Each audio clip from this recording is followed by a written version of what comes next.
You're listening to the StudioPTBO Podcast, where we talk all things marketing to help you build and grow your business online. Welcome to the latest episode. Welcome to the StudioPTBO Podcast. We are back, and we're back at it again with another guest. Feels good to say that 2 days in a row. It's been a while since I've done these StudioPTBO podcasts. Like I mentioned yesterday on the show, 123 episodes with my co-host, Neil Morden, who is no longer with the company. He's moved on to other great things. Still a very, very great friend of mine. And really excited to see what he's doing now in his entrepreneurial journey. Really my goal today and with today's guest is provide a massive amount of value when it comes back to doing sales, when it comes back to creating offers. And I brought on somebody that has, I've been following their journey for quite a while, and we're actually connected in a group mastermind. And this group mastermind that we're part of, we're connected with some of the top 7 and 8 figure entrepreneurs really in the world. And this specific guest actually works with 7 and 8 figure entrepreneurs and health practitioners, helping them grow and scale their business in the online space. Yuri, my man, how are you doing? How's it going today? What is happening in your neck of the woods? Cody, I'm great, man. I'm excited to be here. And my neck of the woods is snowy and chilly, but you're in Peterborough, right? I was in Peterborough. I am now in sunny California. I am down in Marina Del Rey, California. You've defected. It's all good. I know. I defected down to, I went south. I got a little taste of beach with, our mutual friend, Bob Govro at a Hockey More conference. I'm like, I'm not coming back to Canada. So, I'm back and forth here and there, but I try to spend as much possible time as I can down south, enjoying the weather. It helps my mental health, which today we're going to chat a little bit about health today. So, Yuri, I'm gonna read your kind of your bio, and then I want to dive a little deeper into kind of like who you are, what you do, why you do it. But Yuri Elkaim is a New York Times bestselling author, former professional athlete, business strategist, and the founder and CEO of Healthpreneur. His journey into health and business was inevitable. After dealing with a host of health issues as a teenager, he eventually lost all of his hair at 17-year-old to an autoimmune condition. This, along with his passion for sports, which led him down the path of professional soccer in his early 20s, propelled him into the health and fitness field. Yuri's authentic and caring approach allowed him to build a successful online health empire that went to help on more than 500,000 to better health, while providing the platform to the writing 3 best-selling books and sharing his message on major media outlets like Dr. Oz and the Doctors. In 2018, he sold his health business after 13 years at the helm. With Healthpreneur, he is a world-class team of coaches, helping health professionals, coaches leverage the internet, turn their expertise into 6 and 7 figure virtual practices that create transformative results for people without the grind. And we're going to dive all into that. But I want to back up even a little bit more and kind of chat a little bit about kind of like that's a high level overview and kind of how you got to where you are today. Mm-hmm. Take us back to kind of the very beginning and kind of what started the journey towards helping health professionals and getting into this industry. So as you mentioned, I lost my hair when I was 17, and that was a big wake up call for me. And because I was very fit growing up because I played soccer, et cetera, but I wasn't healthy. My diet was horrendous. I didn't realize that until my mid-20s. So I lost my hair when I was 17, and that was a big wake up call to be like, maybe I should figure out why this happened and then see if I can reverse it. So that led me down this path of, I went to school at the University of Toronto for kinesiology. Then I went back to school afterwards for holistic nutrition, clean up my diet, clean up my health, regrew my hair. Anyways, 10 years ago, I lost it again after a tetanus booster, but side story. So anyways, that really got me into this field. But while I was at university, I started training clients as a personal trainer because I wanted to apply what I was learning. And I really quickly fell in love with that. It was a lot of fun. I had a lot of stuff going on in university. I was playing soccer, the varsity team, working 20 hours a week, full course load. And then when I finished university, I wanted to pursue professional soccer. So I did that for a bit.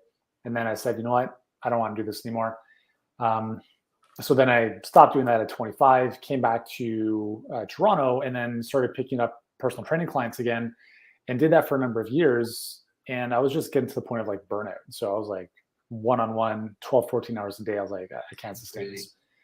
And so I said 2005, 2006, I was introduced to this thing called the internet. I was working with a coach at the time, just on mindset stuff, really. Yeah. And he's like, why don't you set up a website? I was like, sure, I don't know what that looks like, but let's try it.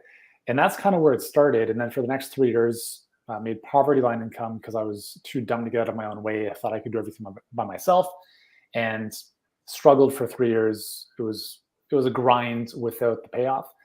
And then in 2010, I realized I can't do everything by myself. I'm not as smart as I think I am. I needed to hire a coach and surround myself with other successful people. And that really was the hockey stick inflection point in that health business. And then we went on to, some of the stuff you talked about.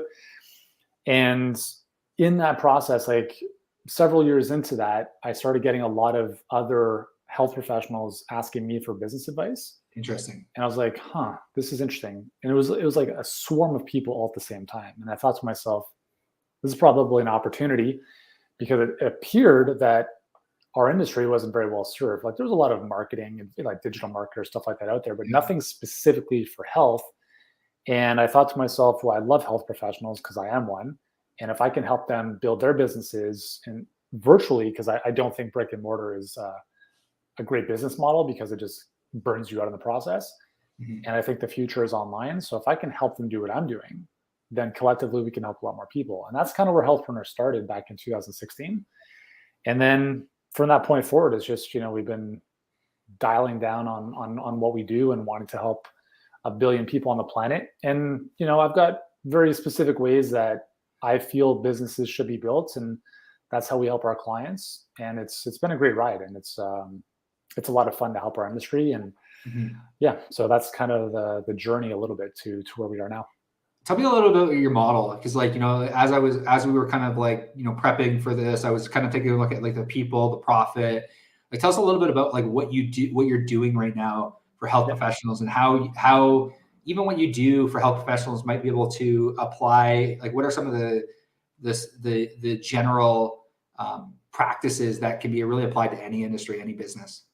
Yeah. So really simply, we have 2 core programs, and it's like everything else is free, right? Like I'm not working with people at, here's a $97 ebook. Like I did way too much of that in my previous business. And if I hadn't lost my hair, I would have lost my hair in that process. Yeah. So our current business model is very simple. We work with people at the highest level. If they can't afford to work with us, we don't work with them.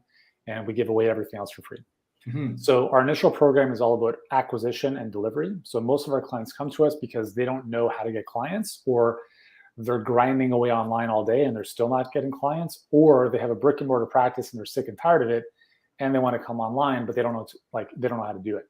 Mm-hmm. And so we help our clients acquire clients. And then on the delivery side is we help them deliver better results and transformation to their clients without one-on-one coaching. So those are kind of like the bookends of what we do in our initial program.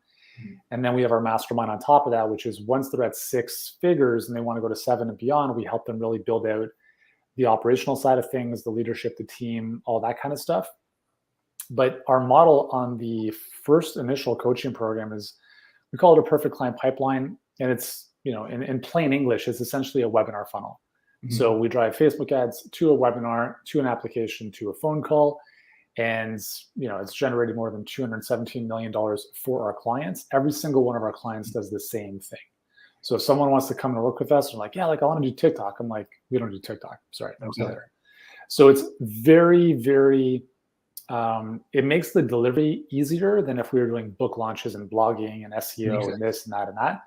So that's typically the model that we teach our clients. But then in our masterminds, we realize like once they have that foundation, because the biggest problem I find with entrepreneurs, not just in our space, but in general, is they do too many things. And by too many things, I mean they do 2 things as opposed to one thing really well.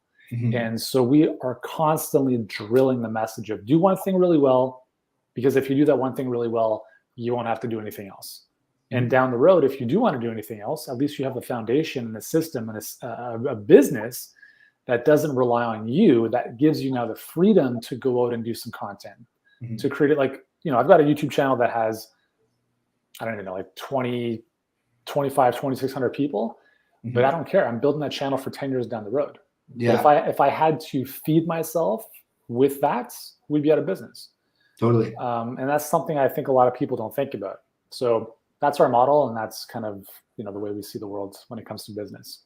You guys have a really interesting client acquisition. We've chatted about this within Talkie Moore's Boardroom. For those that don't know, we're both part of Boardroom with Talkie. We've chatted about client acquisition and how, maybe you can talk us a little bit through what you see is happening with the brick and mortar space, but also with online industry, and why they're struggling to acquire clients in the online space. Because all the time, we'll hear Facebook ads don't work, or Google ads don't work, or TikTok, and you're a testament towards health professionals running Facebook webinars that are actually converting. Why do you think that the business community, whether it be in brick and mortar or whether it be online coaches, struggle to run profitable Facebook ads that actually convert online? It's the same reason why most people who say they want to become a professional athlete never do. Interesting. Because they just give up too soon. That's all it is. They're not really committed to mastering it. Mm-hmm. And with Facebook ads, I see this all the time. We actually just had someone post in our free Facebook group the other day. They had said that they don't work with us, but they had said they had spent a lot of money on Facebook ads without results. I was like, how much is a lot? And for them, it was a few $1,000s. I was like, that's a daily budget for us. Yeah, I know. We spend that in a day. Yeah. Totally. And it's this idea that I think people are expecting, I've never played baseball, but I'm going to step up to the plate and hit a home run. Mm-hmm. I'm like, in what universe is that possible? Right. So I think there's a level of reality that I do my best to bring to the marketplace. All of my marketing is very blunt and no BS. I'm like, listen, you're probably going to write 100 ads and 10 of them are going to work really well. Mm-hmm. But you have to look at it like an investor, a venture capital firm invests in a bunch of companies. 8 out of 10 of them are not going to do well. 2 of them are going to make up for the difference. Totally. And so with Facebook ads, it's skill acquisition. That's all it is. Right. Mm-hmm. And I didn't know how to do this stuff when I started. I didn't know anything. I was great at helping people transform their health. That was it. So I had to learn all of this stuff. And I tell my clients, I'm like, you guys are so much further ahead than I was. You guys have learned all this in the space of a couple of months or, a year. It took me 5 years to even be aware of this. Totally. And I think the key is just understanding what to do in your business based on your business model, and then knowing how to do it well, and then doing it consistently to develop mastery at some level. Mm-hmm. So with Facebook ads, yes, the Facebook ad landscape is continually changing. Is it more expensive than it was last year? For sure. Is it going to be less expensive than next year? Most likely. But, they're all Facebook is always changing stuff. They're pruning away interest categories now, at least in the health space. So I'm like, hey guys, this is great, because this reaffirms what we've been telling you forever, which is the message is the most important thing. So if you continually refine your copy skills and you understand how to put a message in front of the right people, even if the targeting is more broad, the right people will raise their hand and Facebook's algorithm is going to work its magic to bring you more of those conversions. Mm-hmm. So I think the key is just you have to have the proper guidance. You have to know what you're doing, and you just have to do it consistently. And for me, I'm not a huge fan, we talk about without the grind. That's a big piece of our whole purpose is you're going to put in the work, right? But why not put in the work to build a machine that does most of the heavy lifting for you? Totally. Because if you're just posting on Instagram all day long, you're not really building anything other than sweat equity. It's, that's my point of view. And I think if you've got a big social following already, by all means, continue doing that and leverage it. But if you don't, you will not see the light of day, in no way, shape, or form on social media. So it's really a pay to play world. And I think as a business owner, you just have to be realistic about that. Mm-hmm. And in our case, we've got, health professionals who will spend $15,000, $20,000 a month in lease in their clinic. And then they're like, I got to pay $97 a month for ClickFunnels. Really, dude? Seriously? So it's funny. Yes, you do. Yeah. Yes, you need to spend the $97 because we need this to convert. No, that's totally fair. And that's a really interesting take on, spending more on the platform. What would you say to a business owner, an entrepreneur that is just starting out, or maybe even a real estate agent, because we have a lot of real estate agents, so we have a fairly large community of real estate agents that want to get into the space. They want to learn the space. What are 3 tactics that you think are, from a marketing perspective, because I consider you through and through a marketing and sales guy. what are 3 tactics that they can actually implement in their business? And maybe you can apply some of the stuff you're doing with Helppreneur, 3 tactics that are working right now in the online space. Well, I'll speak specifically to real estate agents because I think it is such a huge opportunity. I mean, when you think of the lifetime value of a client, right? You sell a home for, let's just say $1 million, you're making $50,000 commission on that, somewhere in that neighborhood, right? So if you really think about the math, like, would you be okay spending even a couple $1,000s to acquire 1 or 2 new clients that you could develop a relationship with for several years and maybe do multiple transactions with? When you think of it that way, it's like, man, if I were a realtor, I would be crushing things on Facebook. And what I would do personally is I would be looking at how do I add value to people. And this is something that I've seen and been the recipient of a few times, where in our local area, we'll have something in the mail that comes like once a quarter. And it's like, here are the new homes that have sold in the neck of the woods. Here's what the market is looking like. And I think if you just approach the marketplace with value, that's the easiest way to stand out. Because what doesn't work, and again, I'm just from my perspective, because I've never reached out and called one of these people, is bus stop advertising, a realtor on the backside of a bench at a bus stop. I'm like, I don't care if you've sold $1 million or you're a top performer at Remax. I'm like, I don't care. Mm-hmm. What I would rather have is you get in front of me, for instance, on a Facebook ad. So if I'm in Toronto or around, the GTA, I would be thinking to myself, okay, who's, what area, what neck of the woods do I want to be, known in? Is it whatever? We'll just say the downtown core. I'm going to run ads within the downtown core, right? 5-mile radius, 10-mile radius. 15 is the minimum. Yeah, 15 is the minimum with a special category. Yeah. So I'll do that. And then I'll just pump it. I'll think of what is something of value I can provide for free. So it might be a report on, what the new home prices or the new condo prices might be looking like, and I think now with COVID and, our condos being used this much, or our new business buildings being converted to condos, I would provide something that gives people who are looking to sell or buy some type of report that is super valuable to them, opt in, or it's, a lead ad or opt-in page, whatever it is. And I would just look at building a relationship with these people. And then that's where I would start, because there's so many realtors that everyone becomes, another real estate agent. Yeah. And I think doing something so simple as providing value and then just doing something like that, you might spend, who knows, I don't even know, a couple grand a month, but you're going to maybe, you'll develop a larger following, you'll develop more of a relationship with these people. And then the other thing I would consider doing is I would set up a free Facebook group. I would set up a free Facebook group for, home buyers, or, downtown Toronto condominiums, whatever. And I would just bring all those people in there, and I would continually be adding value, shooting videos, market updates. Yeah. And then in the process, I'd be like, hey guys, drop the new listing, or are you looking to sell? Let me know. And I'd just get into DM conversations with people after having built know, like, and trust with them. And I think that would be far more effective than running, some billboard out on the back of a bus stop. You're 100% right. We have a client that during COVID started he's just crushing it right now. He started a Facebook group, and it was during COVID. It was like, what places are open during COVID, and it was like he got all the restaurant owners together, and now he's selling homes to all these restaurant owners because he created a community of people that he loved food. He loves going out to eat. He created a Facebook community, and now people know him as the realtor that essentially will let you know the best restaurants in the city. So yeah. I love the Facebook group idea, especially in the niche market.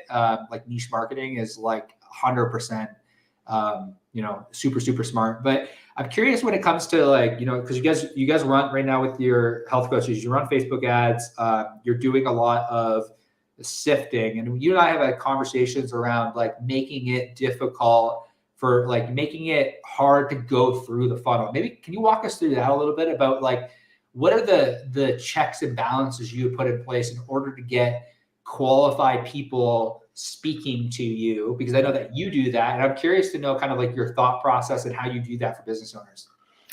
Yeah, so this is, again, I think you have to look at your business as a whole and recognize in a coaching business, right? Now, this might be different as a real estate agent. Like, I don't think what I'm about to suggest is applicable in the same level as with a coaching business, because for us, I've never met a coach who doesn't want more committed clients, right?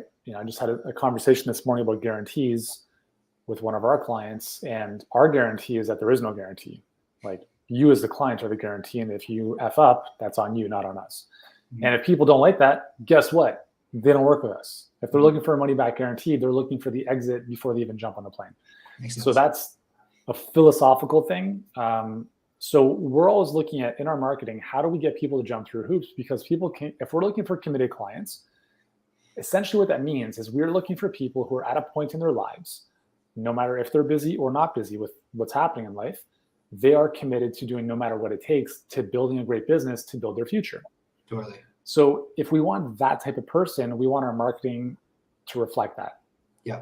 So we have people jump through hoops initially with their time. So all of our Facebook ads are long. They're not 2 sentences, click here for a discount. It's like, we get comments in the Facebook ad. We'll be like, some people are like, I got bored after the first couple sentences. I'm like, exactly. See you later, right?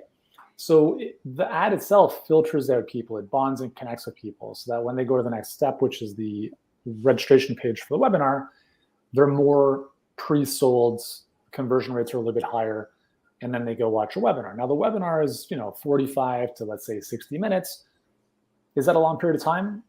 People say webinars are dead. I'm like, dude, you just spent 3 hours watching Netflix last night. Like, you have time for what matters most, right? So if someone is not serious about improving their situation, they are most likely not going to watch a 45 to 60 minute training. Yeah. And that's great, because they're not going to work with us anyways, at least not now. So the webinar is another way for people, for us to have people jump through hoops to say, we understand there's going to be a decay curve, right? If there's 100 people, maybe 10 are at the end. And that's all that matters, right? We're looking for the 10 people at the end who are serious and then taking the next step, filling in a simple application, and then jumping on the phone for 30 to 60 minutes to talk about possible next steps. So the whole funnel or the pipeline is really built around time commitment, because ultimately, like, we're not asking them to pay anything yet, but if they're not willing to commit their time, they're most likely not going to be the right type of client for us in the future. Makes sense. Now, in a real estate example, it might be a bit different, because as a realtor, your clients are a little bit more passive. Yeah. Right. So it's just like, hey, a realtor, you work your magic. We have the house, you sell it.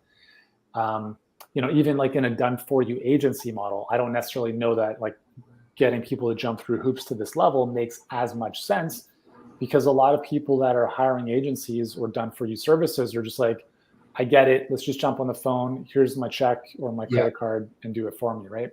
Yeah. So that's what we found to be most effective. And we've tested this against lead magnets and all sorts of other stuff. And I'm just saying, from like our experience, this is what works best for us and our clients. And there's certainly, you can certainly do have a profitable funnel with Facebook ads, with lead magnets or cheat sheets and other stuff. We've just found that, like, for us and our clients, webinars have typically worked a lot better. And that's why, we continue to do them. Yeah. And that totally makes sense. And like you said, there's so many, like, this is the fun thing about marketing, is there's so many nuances towards each industry. And this is kind of like what you mentioned earlier about like doing one thing really well. And like, I know Russell Brunson talks about, we chatted with ClickFunnels. Russell talked about this all the time: have one avatar, one offer until you hit $1 million. And you're so right. And there's so many nuances. And will this work for real estate agents? I don't know. Maybe it will. Test it out. Try it, figure it out. And that's, I think, is the important conversation that is like, it needs to happen more in the marketing industry and even in the coaching industry, is like testing, trialing things, figuring things out, like going back to the drawing board if something's not working, spending more on ads. You need to spend money in order to actually get in front of people. Like I forget, I was listening to Rohan and their team was talking with Scaling Ads, was talking about how generally they spend $2,000 on YouTube ads and they get they get no conversions, but they just burn 2,000. But then the algorithm starts to pick things up, and every platform and every industry and every niche is so different. But what I'm curious about is, you mentioned earlier that you don't have guarantees, and it's something that, like, oftentimes, like, especially in the day and the age of everyone's reading $100 million offers right now by Alex Hormozian, like all about the guarantee and the offer. How do you create a compelling offer online without a guarantee? I love Alex. I think his stuff is brilliant, and everyone should read the book. It's a fundamental business marketing thinking book for sure. So I think one of the most valuable things that he shared is the value equation, right? So for those of you who haven't seen it, it's essentially desirability of outcome times the perceived likelihood of outcome divided by time and effort. And when we look at creating a compelling offer in a coaching relationship, I see it as fundamentally different than selling a product. And even I'll talk about the done for you service in a second separately, because I do think there's a slight nuance there too. So in our case, the way we position coaching is you have the privilege of working with us, not the other way around. You need my help more than I need your money. Therefore, the nature of the offer doesn't have to be as irresistible as if it's like, buy this product, and if it doesn't transform your life in 100 days, we'll give you your money back plus shipping, right? I think if it's a product-based business where there isn't as much outlay of energy and time from you, the business owner, or the coach, or the service provider, if you're just like, my previous business was heavily product-based, right? So we had all sorts of great guarantees. But in our space with what we do with coaching, our whole premise is if we try to make an irresistible offer, with that said, well, what can we do to make it the perceived value based on that equation a little bit more attractive? So desirability of outcome. So in our case, someone wants to grow their virtual practice. They want to get more clients. How badly do you want that? I can't change that. The only thing that we can do to get those types of people in is through a pipeline like we've talked about that requires them to be a bit more committed. Now, perceived likelihood of outcome is largely going to be influenced by social proof. So we kill our marketing. I mean, kill our market with social proof. Like there is so much social proof that we share in our ads, in our webinar, in our email sequences. If they book a call before that, like we want them showing up on the phone without a shadow of a doubt that this works, because we don't want to have to convince them on the phone. They should already come in more or less pre-sold. So the social proof is really, really important. So in whatever it is you're offering, like building of social proof and credibility is massively important. Yeah.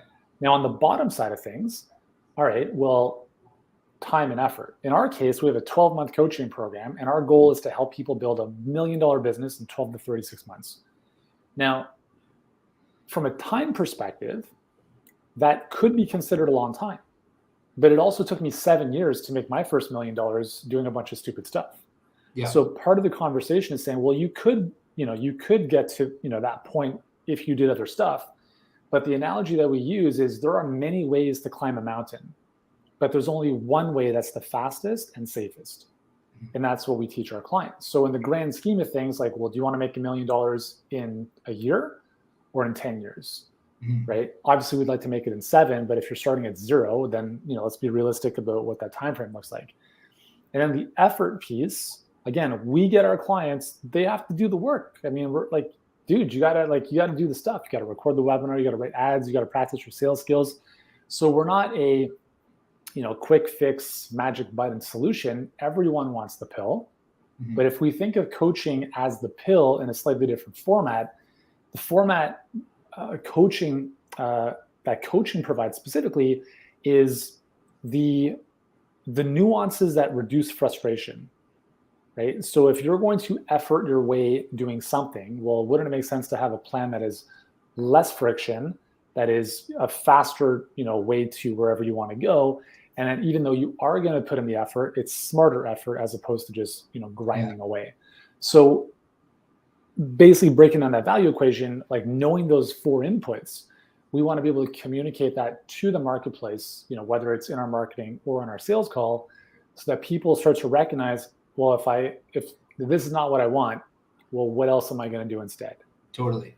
Like, all right, you're going to go hire someone else because they're cheaper. Well, guess what? You usually get what you pay for in life. Yeah. Right. So having an understanding of that value equation, I think, is massively helpful for making better offers, even if it is a little bit more of an exclusionary selection type of process, like I'm talking about. Yeah. A little bit easier, obviously, if you're selling more of a lower end product. Yeah. But I also think that we have a higher level initiative that we rolled out last year with some of our clients, which is essentially a partnership program where we take on all their acquisition and we hand them clients. Okay. And in that case, it's essentially a revenue share. We don't get paid unless it's profitable. Interesting. Okay. And there's zero risk on the client. So I don't even need to make a guarantee. I'm like, dude, like we are 100% incentivized to make this happen. So if it doesn't happen, it's on us, right? So in that case, we don't need the guarantee because the guarantee is, well, we're just going to waste money and waste our time and put everyone's business at jeopardy if we don't do this properly. Yeah. And in that case, we are 100% responsible for the outcome because we are the ones doing the work. In a coaching environment, the client's the one that's doing the work. I don't want to take on the risk of that person not showing up. Yeah. So I think that's a fundamental difference that we've employed when it comes to guarantees and offers. Makes sense. What about for done for you stuff, like, you know, or for like, how would you approach creating a compelling offer for done for you or for, you know, for for a product world or even for a real estate agent? Like, you know, we've been like really racking our brains around this from again, like, I think one of the difficulties with creating an irresistible offer for real estate agents we've been tackling is like the same thing as you, is like when we go, hey, you know, we'll discount our commission if we don't get this sale. It becomes kind of like a little bit sleazy, mm-hmm. You know, or you become a discounted product or a discounted commodity. Yep. How do you think products or businesses or real estate agents can combat creating an irresistible offer while not discounting the value of their service? Yeah, I'm a huge believer of performance-based compensation, like mm-hmm. in no matter what industry we're talking about. I have a friend of mine, actually, Regan, who started a company called Noble, Nobul, and they're disrupting the entire real estate market across North America. So if you want to sell a house, you put the house up on Noble, it's an app, and you have realtors bidding for you to choose them. So what do they do? And we're talking about like Sotheby's, Chestnut Park, I think. Those are the two high, like in terms of the caliber of realtors. We're not just talking about like bottom of the barrel. We're talking about people from Sotheby's, et cetera, who are using that website and they're discounting commissions to get someone's, you know, business. It's a really, really fascinating. I think they did. So it was ridiculous the amount of money they made last year. It was like some tens of billions of dollars in sales. But anyways, I thought it was great because I fundamentally feel the real estate market is flawed in the sense of how it's set up. So we sold our house about a year and a little bit ago, and we priced it at a certain level, which we thought was good for our area. And then our realtor, again, like was a friend, but also very good at what she did. You know, we had done 2 transactions with her, you know, previously. Yeah. But, you know, she shit the bed, right? And we talked about, you know, getting, you know, a % off the commission from the get-go when we signed the agreement. And, you know, for her, they're not a discount brokerage. So they said, you know, they can do half, not a full %.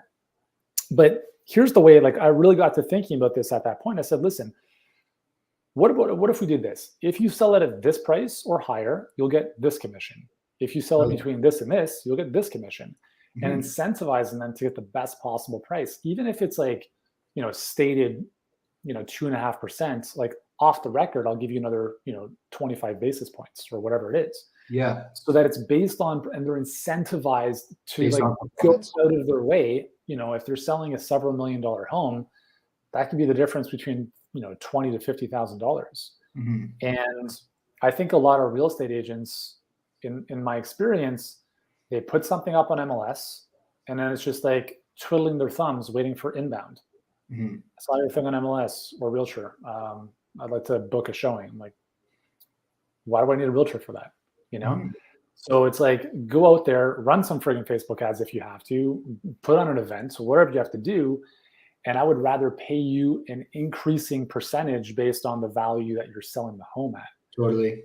That's my approach. That's I would love, and I swear to God, I'd probably do this with the next time we decide to sell, because it's massively infuriating to sell a house,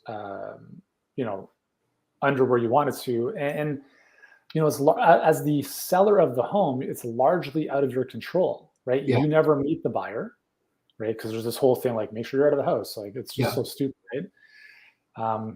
So I just think the whole incentive structure has to change on that side of things. Yeah, no, I totally hear you. And there's, and like you mentioned, there's so many different apps and different strategies and ways that, the real estate industry is absolutely being disrupted from a marketing perspective, from a regulations perspective. So, it's really interesting that you said that. I've never, ever heard anyone talk about percentage based on that. And I feel like, I think where the issue right now would be is like, majority of homes are going for over asking, and the bidding wars are crazy, but like, but is that because they're underpriced to begin with? Or is it because in certain circumstances, and there's just like people like right now in the real estate industry, there are just a lot of bidding wars that are happening. Like it's not even that they're priced. It's the pricing structure right now is so especially in Canada. I think the stats are we're up home prices have risen by like 30% over the last year. So that's where I think the like you said, I agree with the offer, but I think where the issue lies is like allowing first-time buyers to get into the market. So I think that a lot of realtors that we're working with are speaking to those first-time buyers that can't enter the market because the prices have increased by 30% in the last year, in a year alone. So I think there's so many different nuances, like you said, on the back end that make it difficult. But I do think that there could be a commission, like a target that you want to hit. But even the comparables right now, a lot of the agents I talk to in our program, the comparables, is just like, it's hard to know because one home will sell for $150,000 over asking and the other one won't. But I do agree with what you're saying there, where it's like, you have some agents that are performing and you have other agents that aren't performing. It's the same thing with health practitioners. I'm sure you run into circumstances where there's some health practitioners that perform at a really high level and there's some that don't. So same with any industry, right? Same with any industry. I think that this is a great segue to talk about sales and talk about like the frameworks that we've had conversations about, and like, how do you feel like entrepreneurs, business owners, like what are you doing from it? Because it sounds like a lot of what you're doing on the front end is very sales based, like as far as weeding out people that might not be as interested. But from a sales perspective, when it comes to like overcoming objections, because I think that consistently we hear all the time from our real estate agents is like, oh, they said they were just looking. So you mentioned earlier, they were passive. So in a sales conversation, maybe the example here could be somebody that is like, hey, I just want to think about it. Or how do you overcome the let me think about it conversation that so many people run into? It's not the true objection, right? It's the polite way of getting out of an uncomfortable situation. That's really what it is. So like the way that we deal with that is, other than needing to think about it, is there anything else that would stop you from moving forward today? And a person's like, no, like I just need to think about it. And then we empathize and isolate, right? Hey, I totally understand you want to think about it. Other than wanting to think about it, is there anything else that would hold you back from moving forward today? No, that's just it. And then I'd further isolate. So you're okay with the payments? Yes. You believe this can work for you? Yes. You don't need to run this by anyone else? No. Great. Well, sounds like we have everything we need to get started. Yeah, well, I still, blah, blah, blah. So the key thing is trying to isolate the main roadblock. Now, in the case of real estate, I'm not too sure exactly what that might be, but in terms of a decision around buying something in general, like, coaching or product, especially if it's a higher price point, people think it's the money, but it's not the money. It's always the product, like the actual thing that's being delivered, because they don't think it's going to work. Interesting. Right? So it's like, if you knew without a shadow of a doubt that this thing would work, then is it really expensive? Yeah. Because the most expensive option is the one that doesn't work. Totally. So we're all trying to avoid making the wrong decision. Yeah. Which is why Amazon reviews and Yelp reviews are so heavily relied on, because, well, what if I make the wrong decision and go to the wrong sushi place for dinner? Well, what's the worst thing that could happen? You lose $80 and now you've got clarity to never go back there again. Yeah. This actually happened to us many years ago. We saw this sushi restaurant It had decent reviews and it looked like a hole in the wall. And I told my wife, I'm like, what's the worst that can happen? We spend $80 or whatever, and we never go back there again. But at least we know. Yeah. What's the best case? The best case is we discovered the most amazing sushi in Toronto. And that's what happened. We discovered the most amazing sushi in Toronto, and we never would have had that opportunity if we were too afraid to move forward. So I think it's just, we call it, our sales process, we call coach to close. Yeah. Because it's about having a coaching conversation that, when I think of a coaching conversation, it's the exact same thing as selling. It's getting to the truth and just having an open, honest conversation about what's going on. Mm-hmm. So, whatever it is, like most people, depends. A lot of people don't want to say that it's too expensive because it hurts their ego, right? Totally. Some people are open to say it's too expensive. Some people don't want to hurt your feelings, in which case they don't say no to your face, but then you'll get the dreaded email a couple hours later. Thanks so much for your time today, but I've spoken about it with, whoever, and we've decided not to move forward. So these are all like cop-out ways that we humans get out of difficult conversations, and we use I need to think about it as it's almost like a knee-jerk reaction or a type of response in those situations. So the key is understanding we're asking questions to get to the real objection, doing your best to still continue that communication to just be able to address it, and understand that most people don't need to think about stuff. Like they're looking for more information, but all the information they need is from you in most cases, as opposed to, where are they going to get it? Google? Get it right from the horse's mouth. So that's typically how we deal with I need to think about it. And then again, like if you go down the rabbit hole of, we have a six step process for handling objections. But if you get to a point where the person's just like adamant about needing to think about it, then you just got to respect that, right? But the key is then scheduling a follow-up for as soon as possible, because what happens is they're only going to cool off, right? They're like self-doubt, fear, other people's opinions are going to get in their ear, and their desire to take the next step is only going to go, down the drain from that point. So you want to think of, okay, when's a better time, later today or tomorrow, for us to reconnect, and get that on the calendar as soon as possible. I 100% echo that. And that's something we teach all of our real estate agents. Never leave a meeting or a phone meeting without scheduling a follow-up meeting, because it's so easy. And that's follow-up. And like the comment saying, hey, fortune's in the follow-up. Like everyone hears that. That is follow-up. Like scheduling time, block time in your calendar in order to make sure that if somebody does need to think about it, that it gets added to the calendar. So I echo that wholeheartedly.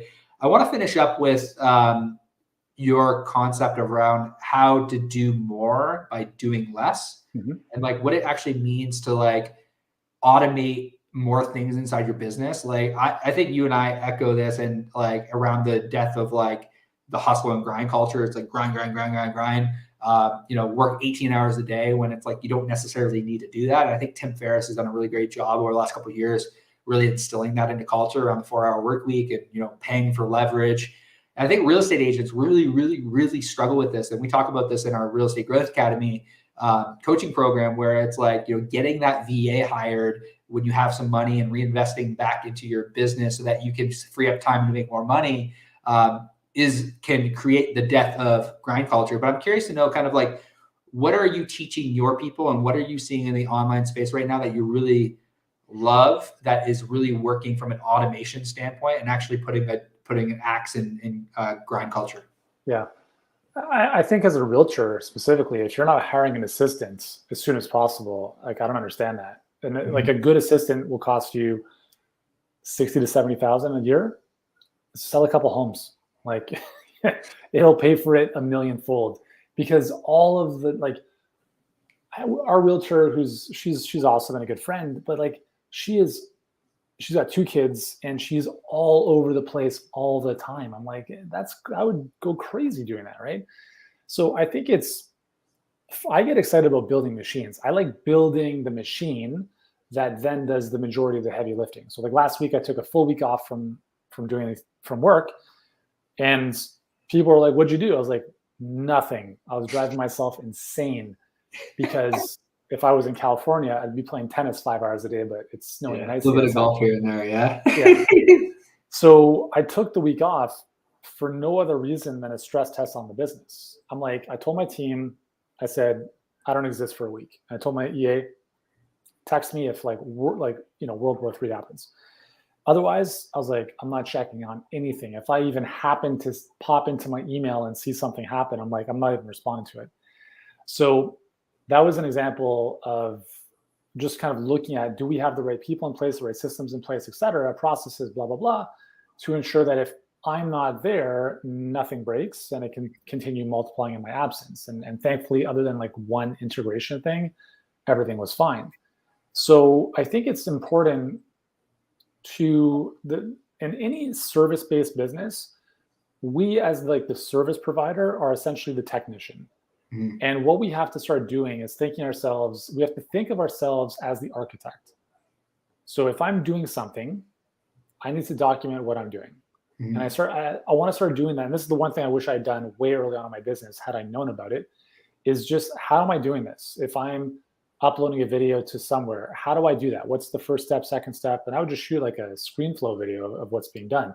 Or, in a realtor's example, maybe it's, setting up contracts or whatever it is. A lot of the admin stuff specifically, like that's the lowest value activity type of thing that takes up so much time. So I would say start documenting everything you're doing, create a playbook for what you do. And that playbook could also be looking at the journey of a client. So when you bring on a new client, maybe you send them a little thank you card. If you sell a house, if you sell their house, maybe there's a specific cadence of gifts or things that, like you build into your process. I don't know. But I think the key is like, if everything lives in your head, your business is dead. Yeah. So try to get all of that out into some type of documented format.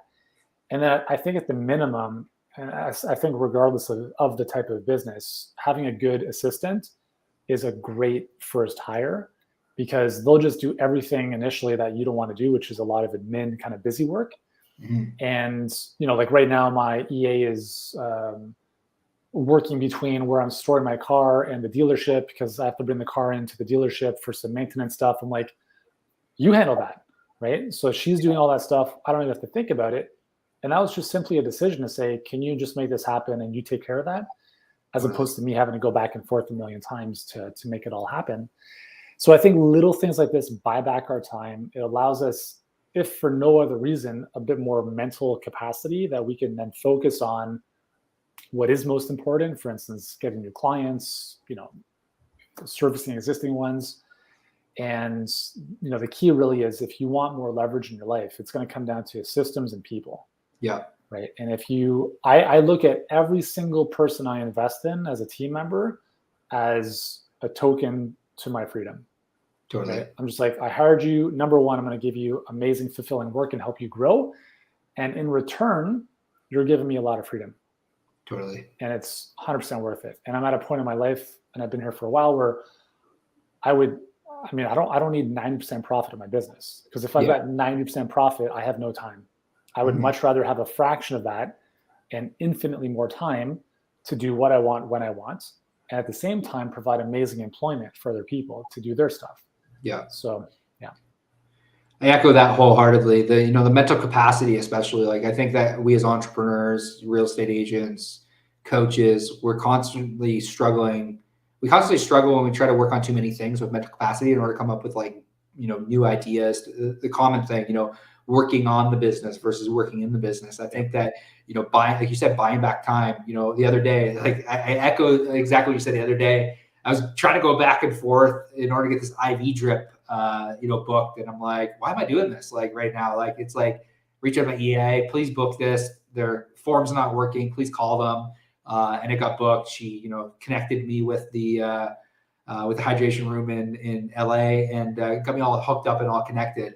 But, it's like that would have taken 15, 20 minutes of my time that I could be spending in order towards like creating a new system or a new process that will help me give back even more of my time. So or doing nothing. Or do nothing. Yeah. I have a hard time doing that. That's like, when you talked about like the week of like, I'm going to do nothing, I need to do that. And it was hard as hell, dude. Like I realized, I mean, I'm a useless human if I'm not being productive in some way, shape, or form. Right? I know. Yeah.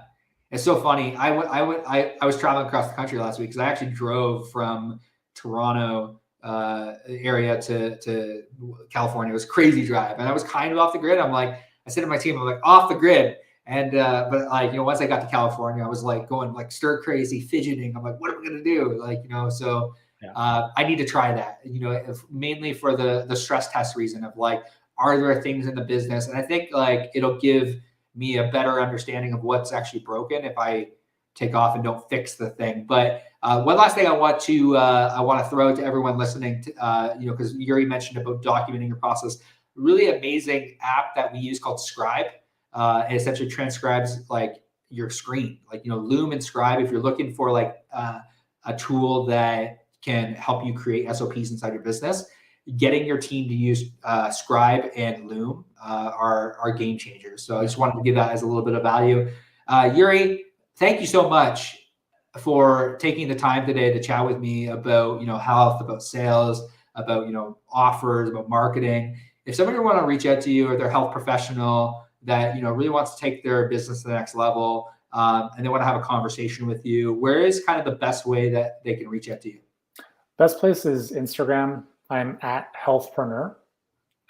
Just send me a DM on Instagram, and that's where all most of my communication happens in that format. Love it. Thanks once again for joining us. Really, from the bottom of my heart, a ton of value to the real estate community, a ton of value to the entrepreneurial community. Yes, and thank you so much for tuning into the StudioPTBO podcast. Really do appreciate your attention. This podcast, probably in the next couple of days for my team's going to do this, not me, is going to get this live on Spotify and also on iTunes.